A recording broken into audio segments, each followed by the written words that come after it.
салом шунавандаҳои гиромӣ. силсила гуфторҳои хониши бадиӣ ба таваҷҷӯҳи шумо рамани теғи пурасрори Ҳабибулло Ёров дар қироати корманди шоистаи Тоҷикистон Бобохон Саторӣ. оғози гуфтори 13. саёд ҳам бо чунин ҳамсафару ҳамсӯҳбат одат карда буд, ки аксар вақт кӯшиш мекард сафарҳои шаҳриашро ба соатҳои холигии Салимзода мувофиқ намояд. аз ҷониби дигар ҳар вақт ки Салимзода ӯро ҳамроҳӣ кунад, бори зиёдати чидар коргӯён аз гирифтани автомат бо 2 тирдон ва чанд граната ҳам даст мекашид. мо дар ҷабҳа нестем, ку барои ҳимоя дар мавриди зарурат 2 туфангча кифоя, гуфта буд саёд боре ба дӯсташ Салимзода, ки портфелашро чун одати ҳамешагӣ дар бағал тарзе нигоҳ медошт, ки гумон мекардӣ дар як мижра задан туфангча дар дасташ ба паронидан тайёр. вале ин лаҳза пас аз дидани туфангчаи латтапечу тирдонҳои холӣ ва қуттиҳои кардонии бори ҳам боз нашудаи тирҳо, мӯйҳои бадани саёд сих гаштанд.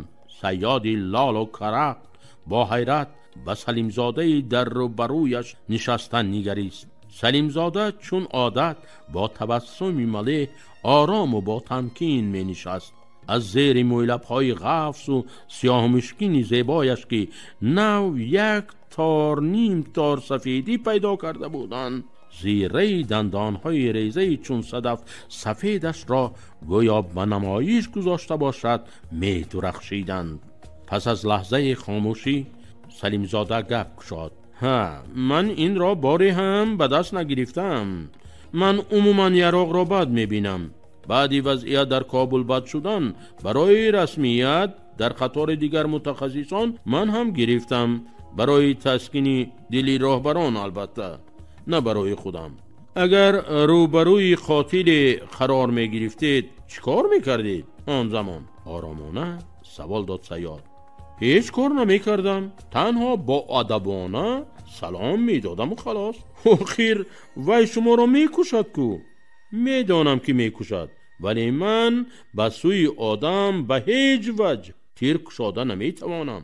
охир вай одам аст, одам. ба назари саёд ин лаҳза Салимзода ба кӯҳи азиме табдил ёфта буд, ки аз қуллаи он симои зебояш чун офтоби навтулӯ карда нур меафканд. оре, чеҳраи Салимзода он лаҳза ба назараш чунин менамуд. дар шахсияти ӯ эҳтиром ба расму русум, суннатҳои волои аҷдодӣ, ҳуббулватани миннал имонро, ки як кафи хоки зодгоҳро солҳо бо худ дар мусофират гардонидааст, дида чашмони саёд об гирифтанд. ана одам, мана инсон, ана башардӯстӣ. ҳамин тавр хулоса намуд саёд дар дилаш. вале ман ҳадман мепаронам. агар туфангчае медоштам, ба ёд овар саёд таъкиди полковник Данченкоро, ки аз 2 нафар бояд яке зинда монад. Салимзода напаронад майлаш. охир вай 1 нафар аст. як худаш агар ӯро нохалафе бикушад, як тарҷумони хуб, як инсони наҷиб, як марди фаришта хисол ва ниҳоят як шахси донишманд аз байн меравад.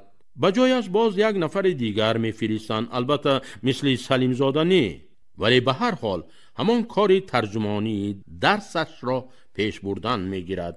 вале маро чӣ? айни замон каси дигаре ба ивази ман буда наметавонад. барои омадани каси дигар вақт ҳам нест. агар супориш иҷро нашавад, медонید чӣ қиёмате барпо мегардад. мурдан ин супоришро иҷро карда натавонистан, яъне хиёнат аст. дар хотир дошта бош, ту ҳаққи мурдан надорӣ. бояд супориш иҷро шавад. боз таъкиди Данченко ба ёдаш омад. саёд سخنان قطعی دانچنکا را که آهنگ فرمان را داشتند با چهره او قیاس کرده از قطعیت دیده در چشمان پالکونیک نشانه های التجا را بیشتر پیخست نمود. دلش به حال پالکونیک سوخت و در خود کدام یک قوه و باوری را احساس نمود که سپارش حتما اجرا می شود.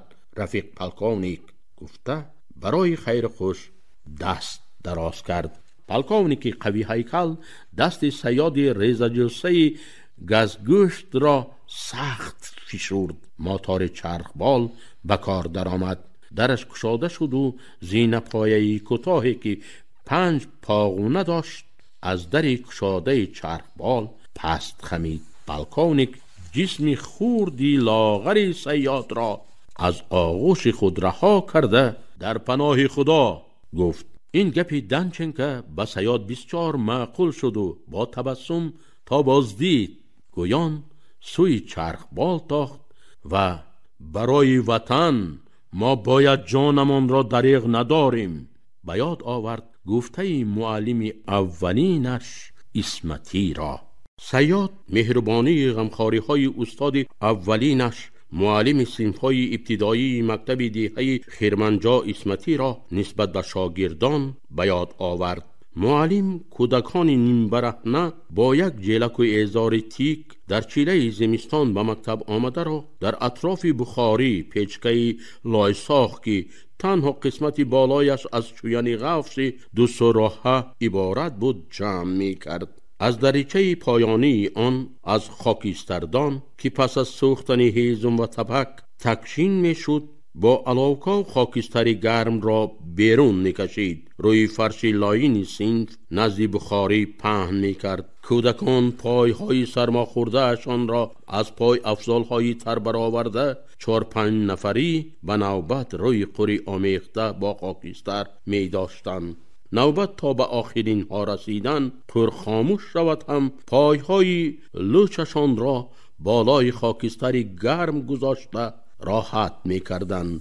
معلم درس یکم را همیشه افسانه می گفت. تا تمام شدن افسانه درس جسم یخبسته کودکان نرم می گردید و به لب‌های از شدت سرما کبود گردیده آنها سرخی می دمید.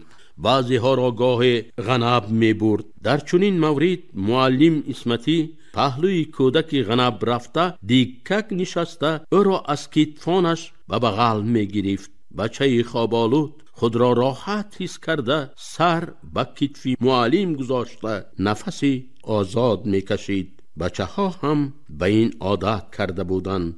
کسی چیزی نمی گفت. گوش به افسانه شیرین معلم داده فراغت می کردند تا آنی که صدای زنگوله میسین دستی از آخر شدن درس اول خبر می داد. معلم اسمتی افسانه های جالب می گفت. خصوصا افسانه ایرج طلسم شکن برای ما کودکان نهایت معقول بود. بنابراین ما بارها خواهش می کردیم که این افسانه را برایمان تکرار به تکرار گوید.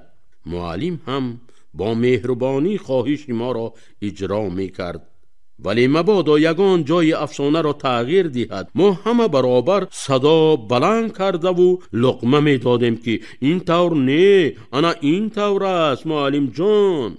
معلم هم با تبسم خاص چهره زیبایش کمبودیش را به طرز لقمه ای داده ما اصلاح می کرد. نمیدانم دیگران را، ولی با وجود آن که من بچه از همه خردکک و لاغر و کم قوت صنف بودم خود را ایرج افسانوی میپنداشتم. روزهای آفتابی هنگام افسانه بازی در حوله مکتب به مقابل خیلدینگیو خودبیدین که در سن و سال از همه کلان و جسمن هم به قوت بود و بچه ها او را خودبیدین خوک می گفتن می برآمدم. در یکی از چنین بازی ها خودبیدین نقش افسانویش را فراموش کرده مرا غیلانده در آب و لای خوب جلاند، حتی بینیم را خونشار کرد، اما من گریه نکردم. آخر من ایرج طلسم شکن کو. ولی پس از درس وقتی به خانه آمدم با شلاق‌های مادرم تاب نآورده خوب گریه کردم. آخر اینجا من صیاد صنف یک را برای جیلکی دریده و ازار تیک پور از لای و تاقی گم شده جزا می دادن، نه چون به ایرج تلیسمشکنی و مقابل خنگیده و خود بدین خوک یک به یک برآمده. قهرمان‌های افسانه‌های معلم اسمتی همیشه به مقصد می رسیدند. در جنبست معلم تأکید می کرد شما هم بچه‌های عزیز کلان می شوید، با خود و سواد، آدمانی به آبرو، وزیر و سفیر می شوید. هر آنجا که باشید وطن را دوست دارید. برای وطن ما باید جانمان را دریغ نداریم. آره، نسل بعد سالهای جنگ بزرگ وطنی را معلمان از جنگ برگشته که اکثریت از ناداری هنوز هم در سرمای قهرتون شینل سربازی به تن داشتند، همین گونه تربیت میکردند. و ما هم آن زمان گاه افسانه و گاه حکایه های جنگی معلم را شنیده و شینلی بقدی بلند و کتفانی وسیع معلم زیبنده با هوس می نگریستیم. نقل معلم از باب کارنامه های جنگی، همیراخانش و چگونه دشمن را تا بلانه اش گرمانیا زده برده سرکوب کردن اسکران سرخ هوس ما را می آورد.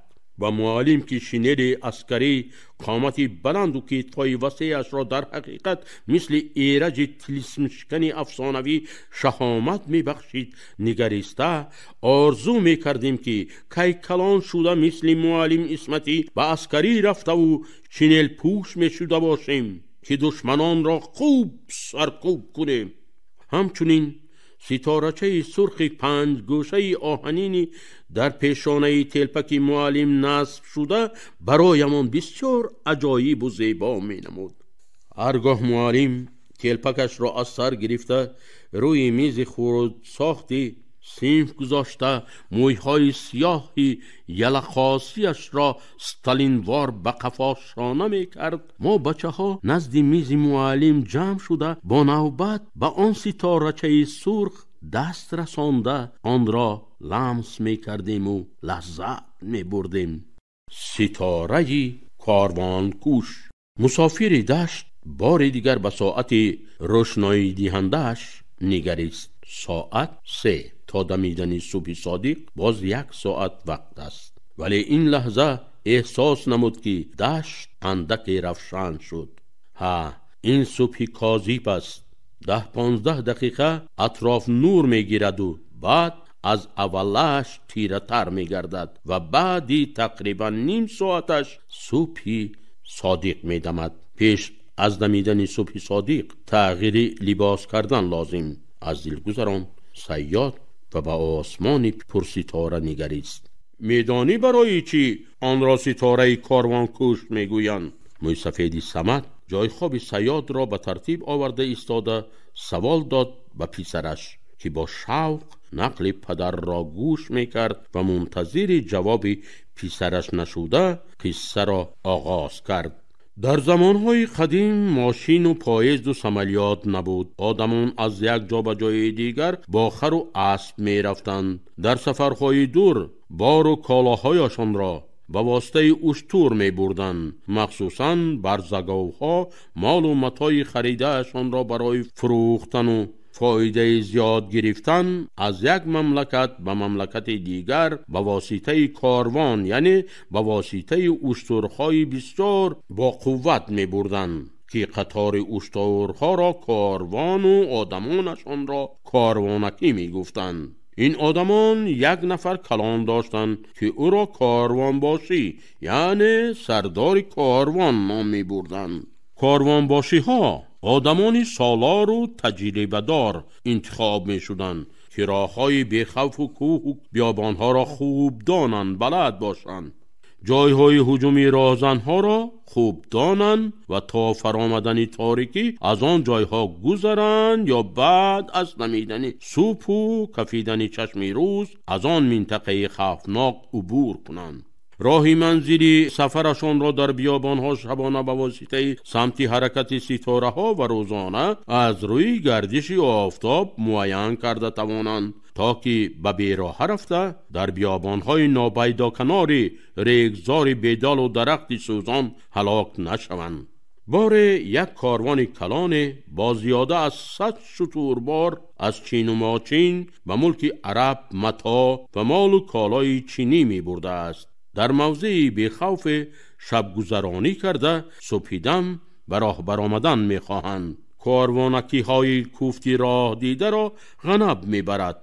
فرصتی نگذشته کاروانباشی جوانی به تجربه بیدار می شود و می بیند که بالای سرش ستاره روشن لپس می زند. واه، در خواب مانده ایم، روز شده است. خیزید مردم، خیزید، در پیش بیابان سوزان تا تفسیدن هوا به موضع چاهای آب نرسیم، همه از گرمی هلاک می شویم. خیزید، خیزید، براه برایم گفته کاروانکی ها را به پا می خیزاند. کاروانباشی به تجربه در نیمه شب ستاره کاروانکوش را ستاره روز گمان کرده و کاروان را براه می درآورد. پس از ساعت حرکت کردن به جای شینک گرفته قرچی ها می رسند که کاروانکی ها همه کشته می شوند و مال و متاع کاروان را راهزن ها به یغما می برند. کذاب، لپس زن، من تو را خوب می شناسم. و ستاره کاروانکوش نگریسته راهش را ادامه داد صیاد و گویا تهدید می کرده باشد تو به خون بسیاری ها ضامن شده ای، شریک راهزن های غداری، ولی من نه مال و متاع دارم و نه قطار اشتران بارکش، اما معلوماتی که به واسطه من به جای درکاری می رسد هرچند خود درباره آن معلوماتی نداشته باشم شاید از مال 10 کاروان هم ارزشمندتر باشد. شاید پیش راهی خونریزی شدید در این سرزمین گرفته شود. شاید از ساختن 10 صندوق تابوت های آهن پوشی از بچه های 18-20 ساله شوروی که در جیب عکس و نامه های گل عروسکانی دوست داشتهشان را چون نشان صداقت سر سینه روی قلبی پر از آرزو و هوس های دنیای جوانی همیشه با خود نگاه می دارند پیشگیری شود. صیاد هم محض با همین خاطر به این سفری پرتشویش و پرتهلکه آور راضی شد. بله، جان در کف دست وی نامه آغشته به خونی از جیب سرباز بچه تاجی گرفتهش را هیچ فراموش کرده نمی تواند.